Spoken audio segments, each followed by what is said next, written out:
Le SOPK, c'est une pathologie qui va faire en sorte que tu vas faire un petit peu de résistance à l'insuline. Ça veut dire que tes cellules vont avoir tendance à être un petit peu radines, à être un petit peu économes dans l'utilisation du sucre qu'il y a dans ton sang.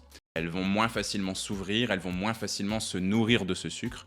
Donc tu vas avoir un peu plus de sucre qui circule dans ton sang et tout ça, c'est responsable d'une prise de poids. Mais si en plus de ça, tu n'arrêtes pas de faire des régimes privatifs, tes cellules vont faire encore plus de résistance à l'insuline. Elles vont encore moins collaborer à l'utilisation du sucre comme une source de carburant. De toute façon, que ce soit dans le cadre d'un SOPK ou pas, la seule et unique façon de perdre du poids qui a fait ses preuves et qui fonctionne, c'est l'équilibrage alimentaire. Deuxième conseil que je vais te donner pour perdre du poids dans le cadre du SOPK, c'est d'avoir une alimentation anti-inflammatoire. Alors comment on fait ça? Premièrement, tu vas ajouter des fibres et des antioxydants à ton alimentation grâce aux fruits et aux légumes. À côté de ça, pour le côté anti-inflammatoire, c'est important que tu consommes très régulièrement des oméga 3. Les oméga 3, c'est une graisse, une bonne graisse, super importante pour ta santé, mais encore plus dans le cadre du SOPK. Dans ce qu'il faut limiter, parce qu'ils vont augmenter l'inflammation, tu as tous les aliments très sucrés, l'alcool et tous les aliments industriels.